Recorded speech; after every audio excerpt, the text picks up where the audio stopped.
Hi hello welcome to TET English audio classes. రీసెంట్గా తెలంగాణలో TET వేశారు కదా, ఇంకా జస్ట్ 15 days మాత్రమే ఉంది. సో ఆల్రెడీ వెల్ ప్రిపేర్డ్ అయిన వాళ్ళు కూడా ఉన్నారు. బట్ కొంతమంది హౌస్ వైఫ్స్ కూడా ఉన్నారు కదా, ఇంట్లో పిల్లలతో వర్క్తో అసలు చదువుకోవడానికి కూడా టైం ఉండట్లేదు కదా కొంతమందికి. సో అలా అనుకునే వాళ్ళకి ఈ వీడియో వాళ్ళ కోసమే.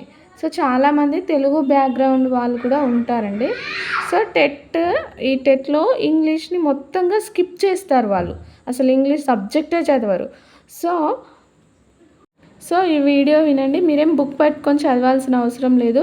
జస్ట్ మీరు ఇంట్లో వర్క్ చేసుకుంటూ ఇయర్ ఫోన్స్ పెట్టుకొని ఈ క్లాస్ వింటే మీకు ఈజీగా అర్థమయ్యేలా ఎక్స్ప్లెయిన్ చేస్తాను. ఇంకా మీరు ఏ టాపిక్ గురించి కావాలో ఆ టాపిక్ కామెంట్ చేయండి, ఆ టాపిక్ మీకు ఎక్స్ప్లెయిన్ చేస్తాను. ఓకే, నేను S&S పబ్లికేషన్స్ బుక్ తీసుకున్నానండి. చాలా బాగున్నాయి వాళ్ళ సిరీస్. సో మెటీరియల్ మొత్తం చాలా డెప్త్గా డిఎస్సికి కూడా యూజ్ అయ్యేటట్టుగా ఉంది. సో ఇది ఫస్ట్ పేజ్ చినిగిపోయిందండి, అందుకని నేను వేరే బుక్ తీసుకున్నాను. దీంట్లో first topic parts of speech. So ఇదొక టాపిక్ మనం ఈ బుక్లో నేర్చుకుందాం, పార్ట్స్ ఆఫ్ స్పీచ్. సో మీరు ఈ వీడియో చూడనక్కర్లేదు, ఏం నోట్స్ అలాంటివి ఏం రాసుకోనక్కర్లేదు, జస్ట్ వినండి చాలు. పార్ట్స్ ఆఫ్ స్పీచ్ మనము ప్రీవియస్ క్లాసెస్లో స్కూల్లో కాలేజ్లో ఆల్రెడీ మనం నేర్చుకొని ఉంటాం. జస్ట్ రివిజన్ లాగా నేర్చుకుందాం, టైం కూడా లేదు కదా డెప్త్గా. టెట్లో ఏమంత డెప్త్గా అడగరు. సో రివిజన్ లాగా చూద్దాం. సో పార్ట్స్ ఆఫ్ స్పీచ్లో మనకి టైప్స్ ఉంటాయి కదా, 8 ఉంటాయి parts of speech. Noun, pronoun, adjective, verb, adverb, preposition, conjunction, interjection. ఇవి తెలుసు కదా మనందరికీ. ఫస్ట్ మనం ఒక్కొక్క దాని గురించి నేర్చుకుందాం. First one noun. నౌన్లో కూడా చాలా టైప్స్ ఉంటాయండి. మనం ఫస్ట్ డైరెక్ట్గా టైప్స్లోకి వెళ్దాం. నార్మల్గా నౌన్ అంటే ఏంటి?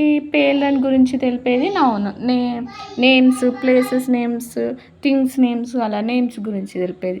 సో నౌన్లో ప్రాపర్ నౌన్, కామన్ నౌన్ ఉంటుంది. సో ప్రాపర్ నౌన్ అంటే ఏంటి, కామన్ నౌన్ అంటే ఏంటి?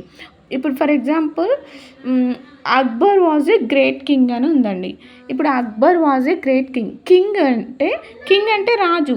అంటే రాజు అంటే అక్బర్ ఒక్కడే రాజు కాదు కదా, ఎంతమంది అయినా ఉండొచ్చు. రాజులందరిలోనే కింగే అంటాం. సో అందరికీ యూజ్ చేసేదాన్ని కామన్ నౌన్ అంటారు. ఒక్కరికి మాత్రమే యూజ్ చేసేది ప్రాపర్ నౌన్. అక్బర్ అనే పేరు ఆ కింగ్ ఒక్కని పేరే, వేరే ఎవరికి లేదు అక్బర్ పేరు. సో అది ప్రాపర్ నౌన్. కింగ్ అనేది అందరు రాజులకి యూజ్ చేస్తాం. సో అది common noun. Okay, is it clear? సింపుల్గా ఏం లేదు. కామన్ నౌన్ అంటే బాయ్, గర్ల్, ఫ్లవర్, రివర్, ఇవన్నీ. గర్ల్ అంటే అందరూ గర్ల్స్ వస్తారు, బాయ్ అంటే అందరూ బాయ్స్ వస్తారు. ఒక్క అమ్మాయికి ఒక్క అబ్బాయికి అనం కదా. సో వాటిని మనం కామన్ నౌన్ అంటాం. ఓన్లీ వాళ్ళ స్పెసిఫిక్ నేమ్ని పెట్టి పిలిచేదాన్ని ప్రాపర్ నౌన్ అని అంటాం. So common noun, proper noun అర్థమైంది కదా క్లియర్గా. ప్రాపర్ అంటే నేమ్ పెట్టి పిలిచేది, కామన్ నౌన్ అంటే అందరికీ కలిపి పిలిచేది. ఓకే, నెక్స్ట్ మనం దీంట్లోనే కలెక్టివ్ నౌన్ గురించి చూద్దాం. కలెక్టివ్ నౌన్ అంటే, కలెక్టివ్ మీన్స్ గుంపు అండి. సో గుంపు, ఒక గుంపు. ఎగ్జాంపుల్ ఇప్పుడు చూడండి, బంచ్ ఉంది. బంచ్ అంటే గుత్తి, ఫ్లవర్ ఆఫ్ బంచ్ అలా అంటారు కదా. Cattle, flock, fleet, mob, crowd, ఇవన్నీ అంటే గుంపులకి వస్తాయి వీటి మీనింగ్స్. హెడ్, క్యాటిల్, ఆర్మీ, ఇవన్నీ కూడా గుంపులే. ఓకేనా? ఇప్పుడు బంచ్ ఆఫ్ ఫ్లవర్స్. మోబ్ అంటే అల్లరి వాళ్ళ గుంపు. ఫ్లీట్ అంటే ఓడల గుంపు. ఇవి నేర్చుకోవాలి మనం. ఇవి నేర్చుకుంటే అడిగే చాయిస్ ఉంది. టెట్లో ఏమో కానీ డిఎస్సిలో అడుగుతారు. సో నెక్స్ట్ క్రౌడ్ అంటే మంద. క్యాటిల్ అంటే ఇది కూడా పశువుల మంద. పశువులు అంటే అన్నీ వస్తాయి, బఫెలోస్, ఆక్సెస్, గోడ్స్, షిప్స్, వీటిని మందలాగా మనం సెంటెన్స్ ఫామ్ చేస్తే దాంట్లో క్యాటిల్ అని యూజ్ చేయాలి. నెక్స్ట్ ఆర్మీ, సైనికుల యొక్క మంద. సో ఇవన్నీ నేర్చుకోండి. ఇది దేనికి అంటే కలెక్టివ్ నౌన్కి ఎగ్జాంపుల్స్. కలెక్టివ్ నౌన్ అంటే గుంపు, సింపుల్గా ఏం లేదు, గుంపు అంటే collective. Next material noun. Material అంటే ఇది ఈజీగా ఫైండ్ అవుట్ చేయొచ్చు. ఇప్పుడు for example sand, clay, oil, water, gold, silver ఇవన్నీ కూడా మెటీరియల్ కిందకే వస్తాయి. ఓకేనా. మిల్క్, స్టోను ఇవన్నీ కూడా material. Next abstract noun. Abstract noun అంటే మనకు కంటికి కనబడింది, దట్ మీన్స్ కనబడనిది, దట్ మీన్స్ ఫీలింగ్స్, ఐడియాస్, మన యొక్క ఫీలింగ్స్, మన యొక్క ఐడియాస్ని తెలిపేది అబ్స్ట్రాక్ట్ నౌన్. ఓకేనా. Example childhood, boyhood, poverty, arts కూడా అబ్స్ట్రాక్ట్ నౌనే వస్తుంది. మ్యూజిక్, డ్యాన్స్ అండ్ సైన్స్, శాస్త్రాలు, గ్రామరు, ఆస్ట్రానమీ ఇవన్నీ. Next qualities, goodness, kindness, darkness, weakness. Quality అంటే గుణం కదా, ఒక పర్సన్ యొక్క గుణం అనేది మనకు కనబడదు కదా. సో అతను మంచివాడా చెడ్డవాడా అలాంటిది మనకు బయటకు కనబడదు, చూస్తే అనుభవిస్తేనే కదా అర్థమవుతుంది. సో వాటిని క్వాలిటీస్ అంటారు, గుణాలు క్వాలిటీస్ అంటే. నెక్స్ట్ మనం ఇప్పుడు చూడండి, ఒక అబ్బాయి నేను మంచివాడిని అని మెడలో ఏం బోర్డు వేసుకోడు కదా. సో తను మంచివాడో చెడువాడో వాళ్ళ ఫీలింగ్ బట్టి ఉంటుంది, తన గురించి మనం ఫీల్ బట్టి. సో కైండ్నెస్, డార్క్నెస్, వీక్నెస్ ఇవన్నీ మన కంటికి కనబడవు. సో వాటిని మనం అబ్స్ట్రాక్ట్ నౌన్ అంటాం. నెక్స్ట్ ప్రొనౌన్ అండి. ప్రొనౌన్ అంటే నేమ్కి బదులుగా వాడేటివి, వాటిలో కూడా టైప్స్ ఉంటాయి. సో టైప్స్ చూద్దాం మనం. ప్రొనౌన్ అంటే సింపుల్గా రిప్లేస్ ఏ నౌన్ ప్లేస్లో వాడేదే ప్రొనౌన్. దాంట్లో టైప్స్ ఉంటాయండి, వీటిలో కూడా 9 టైప్స్ ఉన్నాయి. సో ఒక్కో దాని గురించి చూద్దాం మనం. First personal pronoun. Personal pronoun అంటే ఇప్పుడు చూడండి, first person, second person, third person. తెలుసా మీకు ఇది?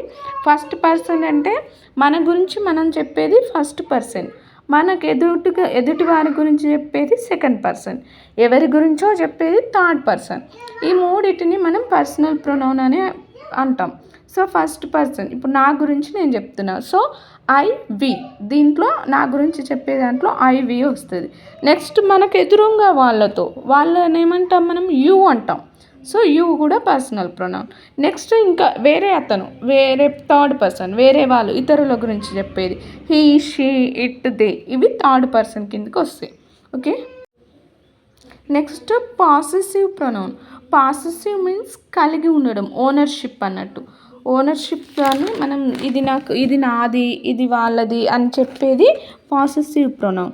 సో దీని ఎగ్జాంపుల్లో mine, its, his, hers, yours, theirs అలా వస్తాయి. ఇది వాళ్ళది, ఇది నాది, ఇది మీది, ఇలా ఓనర్షిప్. ఓకేనా. నెక్స్ట్ రిఫ్లెక్సివ్ సెల్ఫ్ ప్రొనౌన్ అంటారు దీన్ని. Reflexive pronoun, self pronoun. దీనికి చిన్న ఫ్లెక్సీ సెల్ఫ్లో ఉంది అని గుర్తుంచుకోండి. ఫ్లెక్సీ సెల్ఫ్లో ఉంది. సో రిఫ్లెక్సివ్ ప్రొనౌన్ అంటే సెల్ఫ్ ప్రొనౌన్. దీంట్లో అన్నిటికీ లాస్ట్లో my self, your self, him self, other self, them self, ఇలా సెల్ఫ్ అని వస్తుంది. సో దాన్ని రిఫ్లెక్సివ్ ప్రొనౌన్ అంటారు. మనకు సెల్ఫ్ రాగానే ఆటోమేటిక్గా రిఫ్లెక్సివ్ ప్రొనౌన్ అని ఐడెంటిఫై చేయాలి ఎగ్జామ్లో. ఫ్లెక్సీ అనేది సెల్ఫ్లో ఉంది, అలా కోడ్ అనమాట. నెక్స్ట్ ఇంకోటి ఇండెఫినెట్ ప్రొనౌన్. ఇండెఫినెట్ అంటే డెఫినెట్ కానిది, ఇండెఫినెట్ ఖచ్చితంగా చెప్పలేనిది. For example someone, somebody, everybody, everyone, nobody, no one. వీటిని మనం జస్ట్ నేను వాటి ఎగ్జాంపుల్స్ చెప్తున్నా. ఇలాంటి వర్డ్స్ వస్తే మనం కీ పాయింట్స్ అనమాట, ఇవి కీవర్డ్స్. ఇలాంటి వర్డ్స్ వస్తే మనం ఈజీగా ఐడెంటిఫై చేయొచ్చు. ఇండెఫినెట్ ఇలా సమ్వన్, ఎవ్రీవన్, సమ్ ఇలాంటివి వస్తే ఇండెఫినెట్ ప్రొనౌన్ అనాలి. నెక్స్ట్ డెమాన్స్ట్రేటివ్ ప్రొనౌన్ అండి. డెమాన్స్ట్రేటివ్ ప్రొనౌన్ అంటే ఏం లేదు, గుడ్డి గుర్తుగా ఇలా గుర్తుంచుకోవాలి. దిస్, దీస్, దట్, దోస్ ఇలాంటివి వస్తే మనకి డెమాన్స్ట్రేటివ్ ప్రొనౌన్ అని గుర్తుంచుకోండి. సెంటెన్స్లో ఈ వర్డ్స్ కనిపిస్తే demonstrative pronoun. This, these, that, those. Okay. This smells good. Example this smells good. This అనేది డెమాన్స్ట్రేటివ్ ప్రొనౌన్. ఓకే, ఇలా గుర్తుంచుకోండి. నెక్స్ట్ అంటే తెలుగులో ఇది, ఇవి, అవి, వారు, వీరు అలా అన్నట్టు డెమాన్స్ట్రేటివ్ అంటే. Next distributive pronoun. డిస్ట్రిబ్యూటివ్ అంటే డిస్ట్రిబ్యూట్ అంటే దాంట్లోనే ఉంది మనకి డిస్ట్రిబ్యూట్ చేయడం. అంటే ఒక్కొక్కరికి ప్రతి ఒక్కరు ప్రతిదీ ఇలా. ఓకేనా. ఎగ్జాంపుల్ ఈచ్, ఐదర్, నైదర్ ఇలాంటిని మనం డిస్ట్రిబ్యూటివ్ ప్రొనౌన్ అంటారు. Next relative pronoun. రిలేటివ్ అంటే రెండు సెంటెన్స్కి మధ్య రిలేషన్ని తెలిపేది. ఇవి WH ఫామ్లో ఉంటాయి. Who, whom, who ever, which ever, whom ever. అంటే ఇవి క్వశ్చన్స్ కావు, మీ సెంటెన్స్ మధ్యలో వస్తాయి ఇవి. ఓకే. నెక్స్ట్ మనకి రెసిప్రోకల్ ప్రొనౌన్ అని ఉందండి. రెసిప్రోకల్ అంటే ఒకరికొకరు అన్నట్టు. ఓకేనా. రెసిప్రోకల్ అంటే ఒకరికొకరు. దాంట్లో ఈచ్ అదర్ అని వస్తుంది. Each other. ఇక్కడ మనకు రిలేటివ్ ప్రొనౌన్లో WH ఫామ్స్ వస్తాయి కదా రిలేటివ్లో. సో ఇంటరాగేటివ్ ప్రొనౌన్లో కూడా WH ఫామ్సే వస్తాయి. కానీ మనకి ఇంటరాగేటివ్ ప్రొనౌన్లో వచ్చే WH ఫామ్స్ క్వశ్చన్స్. ఓకేనా. For example, this is the man who works hard. ఇక్కడ హూ అనేది క్వశ్చన్ కాదు. ఓకే. ఈ వర్క్కి మ్యాన్కి ఉన్న రిలేషన్ గురించి చెప్తుంది. ఒక మనిషి వర్క్ ఎలా హార్డ్ వర్క్ చేస్తాడో దాని గురించి చెప్తుంది. అంతేగాని ఎవరు అని క్వశ్చనింగ్ చేయట్లేదు. సో ఇది రిలేటివ్ ప్రొనౌన్ అన్నట్టు. మనకి క్వశ్చన్ ఫామ్లోనేమో WH ఫామ్ ఫ్రంట్లో ఉంటుంది కదా, ముందుండి క్వశ్చన్ మార్క్ ఉంటుంది. అది ఇంటరాగేటివ్. ఇది relative pronoun. Okay. Is it clear. Next reciprocal pronoun. ఇదేమో ఒకరికొకరు అన్నట్టు. సో రెసిప్రోకల్ అంటే ఈచ్ అదర్ అనే వర్డ్ వస్తుంది. అది వచ్చినప్పుడు మనం రెసిప్రోకల్ అని గుర్తుంచుకోవాలండి. Next verb. థర్డ్ది వర్బ్ అంటే పని తెలుసు కదా. వర్బ్లో V1, V2, V3 ఉంటాయి. అది కంపల్సరీ నేర్చుకొని ఉండాలి మనం, V1, V2, V3. సో దీంట్లో కూడా టైప్స్ ఉంటాయి. Finite verb, non finite verb, action verb, linking verb, auxiliary verbs, modal verbs అని 6 టైప్స్ ఉంటాయి. సో మనం ఒక్కొక్క దాని గురించి సింపుల్గా చెప్తాను. ఫినేట్ వర్బ్ అంటే టైం గురించి చెప్పేది. సో దీంట్లో పాస్ట్, ప్రజెంట్, ఫ్యూచర్ ఉంటుంది. నాన్ ఫినిట్ అంటే అసలు టైం అనేది తెలీదు. సో ఈ రెండింటికి నేను ఒక ఎగ్జాంపుల్ చెప్తాను, మీరు అండర్స్టాండ్ చేసుకోండి. ఫినిట్ వర్బ్కి చూడండి. Arun went to school. Vent అంటే V2. సో ఇది మనం పాస్ట్లో జరిగింది అని తెలుస్తుంది మనకి. సో ఇది ఫినిట్ వర్బ్. ఇప్పుడు ఇంకొక ఎగ్జాంపుల్ చూడండి. Walking is a good habit. Walking అంటే ఇంగ్ ఫామ్ ఉన్నదంతా అన్నీ కూడా ప్రజెంట్ ఫామ్ కాదు. So walking is a good habit అనేది నడవడం మంచి అలవాటు అని, కానీ ఇప్పుడు నడుస్తున్నాడు అని కాదు. అది ప్రజెంట్ అని చెప్పట్లేదు, పాస్ట్ అని చెప్పట్లేదు, ఫ్యూచర్ అని చెప్పట్లేదు. సో ఇలా అసలు టైం అనేది మనకు చెప్పదు దాంట్లో. That is called non finite verb. ఓకేనా. వాకింగ్ ఇంగ్ ఫామ్ ఉన్నది, కానీ ఇంగ్ ఫామ్ ఉన్నది ప్రజెంట్ కాదు. సో అలాంటి వాటిని నాన్ ఫినిట్ వర్బ్స్ అంటారు. Next action verbs. Action verbs అంటే ఏం లేదు, సెంటెన్స్లో మనం మామూలుగా ఇంగ్లీష్ సెంటెన్స్ ఎలా ఉంటాయి, సబ్జెక్ట్, వర్బ్, ఆబ్జెక్ట్ అలా ఉంటాయి. సో సబ్జెక్ట్ గురించి చెప్పేదాన్ని యాక్షన్ వర్బ్స్ అంటారు. Okay. Is it clear. Subject గురించి మాత్రమే చెప్తుంది. సో సబ్జెక్ట్ ఏం చేస్తుంది అనేది చెప్తుంది. సో దాన్ని మనం యాక్షన్ వర్బ్స్ అంటారు. Example, she smiled. ఆమె నవ్వుతుంది. సబ్జెక్ట్ షీ అంటే సబ్జెక్ట్ కదా, ఆమె నవ్వుతుంది. She wake up at 6 AM. ఆమె 6కి లేచి షీ వేకప్. ఆమె 6 AMకి లేచింది. సో ఆమె గురించి, ఆమె అంటే అక్కడ సబ్జెక్ట్ గురించి చెప్పేది action verb. Next linking verbs అండి. లింకింగ్ వర్బ్స్ ఏంటి అంటే సబ్జెక్ట్ని, ఆబ్జెక్ట్ని రెండింటిని కలిపే వర్బ్స్ ఉంటారు. కలిపే వర్డ్స్ని దాన్ని ఈజ్, వాజ్ ఇలాంటివి ఉంటాయి కదా 6, వీటిని మనం లింకింగ్ వర్బ్స్ అంటాం. Next auxiliary verbs means helping verbs. ఇవి కూడా దీంట్లో is, are, have, do, do, did, does ఇవన్నీ ఉంటాయి దీంట్లో. వీటిని ఆక్సిలరీ వర్బ్స్ అంటారు. నెక్స్ట్ మోడల్ వర్బ్స్ కొన్ని ఉంటాయండి. Can, could, shall, should, will, would, must, may, might ఇలాంటి వాటిని మనం మోడల్ వర్బ్స్ అంటాం. ఇవి గుర్తుంటే అవి వచ్చి సెంటెన్స్లో అవి వస్తే వాటిని మోడల్ వర్బ్స్ కింద రాయొచ్చు. ఓకేనా. నెక్స్ట్ అడ్జెక్టివ్స్ నేర్చుకోవాలంటే ఫస్ట్ మనం ఆర్డర్ నేర్చుకుందామండి. ఆర్డర్ ఆఫ్ ఆర్డర్ నేర్చుకుంటే మనకి ఈజీగా ఐడెంటిఫై చేయొచ్చు. దీంట్లో first quantity, quality, size, age, shape, colour, proper object, purpose ఇవి ఉంటాయి. సో ఇది ఒక కోడ్ అండి. కోడ్ చెప్తాను నేను. ఇది కోడ్ నేర్చుకుంటే మీరు ఈజీగా ఫైండ్ అవుట్ చేయొచ్చు. అడ్జెక్టివ్స్ యొక్క కోడ్ ఇది. డాక్టర్ క్యూ క్వాలిటీ సాస్ని కప్లో పంపమన్నాడు. సో ఇది కోడ్. ఇది ఇలాగే గుర్తుంచుకోండి. డాక్టర్ క్యూ క్వాలిటీ సాస్ని కప్లో పంపమన్నాడు. Doctor Q, Q means quality, first Q. Doctor Q quality సాస్ని quantity, first Q quantity, doctor Q quantity, Q అంటే క్వాంటిటీ, నెక్స్ట్ క్వాలిటీ. సాస్లో ఎస్ అంటే సైజ్, ఏ అంటే ఏజ్, ఎస్ అంటే షేప్, సి అంటే కలర్, పి అంటే ప్రాపర్ ఆబ్జెక్ట్, లాస్ట్ పి అంటే purpose. So మనకి ఇది అడ్జెక్టివ్ యొక్క ఆర్డర్. మనకు సెంటెన్స్లో ఇవన్నీ ఇవ్వకపోవచ్చు. Quality, quantity, size, age, shape అన్నీ ఇవ్వకపోవచ్చు. ఒక 2, 2, 3 ఇచ్చినా కానీ మనం ఈ ఆర్డర్ వైజ్గా మనం రీఅరేంజ్ చేయాలి. ఓకేనా? Size, age, shape. ఇప్పుడు ఫర్ ఎగ్జాంపుల్ ఏదన్నా a big square blue box అనేది ఒకటి చూద్దాం. బిగ్ ఒకటి, స్క్వైర్, బ్లూ. బిగ్ అంటే ఏంటి? సైజు. స్క్వైర్ అంటే ఏంటి? షేప్. బ్లూ అంటే ఏంటి? కలర్. ఈ మూడింటిని మనం ఈ ఆర్డర్ వైజ్గా రీఅరేంజ్ చేసి మళ్ళీ సెంటెన్స్ని ఫామ్ చేయాలి. సో అలా అన్నట్టు. డాక్టర్ క్యూ అంటే క్వాంటిటీ, క్వాలిటీ సాస్ను కప్లో పంపమన్నాడు. క్వాలిటీ సాస్ అంటే సైజు, ఏజ్, షేప్. కప్ అంటే కలర్. నేను ఇందాక చెప్పాను కదా, big square blue box. Big అంటే సైజు. సో ఫస్ట్ సైజ్ వస్తుంది, తర్వాత ఏజ్ లేదు, తర్వాత షేప్ వస్తుంది ఏంటి? స్క్వైర్, తర్వాత colour blue colour, box proper noun, box proper object. అలా నెక్స్ట్ ఈ అడ్జెక్టివ్స్ అన్నీ కూడా నౌన్ని మాడిఫై చేస్తాయి. నౌన్ గురించి చెప్పేది అడ్జెక్టివ్, వర్బ్ గురించి చెప్పేది యాడ్వర్బ్. ఇక్కడ కన్ఫ్యూజ్ అవ్వద్దు. వర్బ్ గురించి, అడ్వర్బ్ అంటే వర్బ్ గురించి మాత్రమే చెప్తుంది. ఒక పని ఎలా జరిగింది అని చెప్పేది యాడ్వర్బ్. అదే నౌన్ గురించి చెప్పేది అడ్జెక్టివ్. ఎగ్జాంపుల్ చూద్దాం. ఇక్కడ example, Madhuri is a careful girl అని ఉంది. So Madhuri is a careful girl. ఎవరు కేర్ఫుల్ గర్ల్? మాధురి ఎలాంటి అమ్మాయి? Careful girl. సో మాధురి అనేది నౌన్ గురించి చెప్తుంది. ఇక్కడ కేర్ఫుల్ గర్ల్ అనేది నౌన్ గురించి చెప్తుంది. So this is adjective.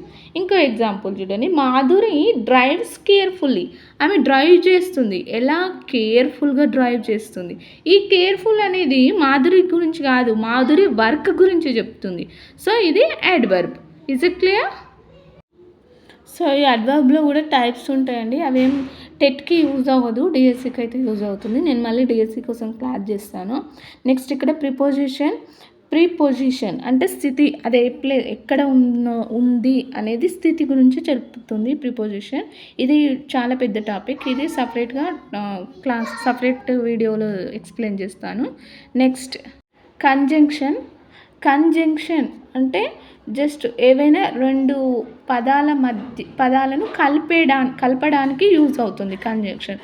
And, but, are, Nar, for, so, are ఇలాంటి వర్డ్స్ని మనం కంజంక్షన్ అంటారు.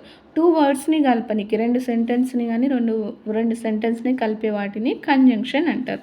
ఇది ఈజీయే, సింపుల్గా మనం ఐడెంటిఫై చేయొచ్చండి కంజంక్షన్ అంటే. ఓకే, కంజంక్షన్లో కూడా 2 టైప్స్ ఉంటాయి. Coordinate conjunction, correlative conjunction. Coordinate conjunction అంటే సింపుల్గా అండ్, బట్, ఆర్ మామూలుగా మనం నేర్చుకునే.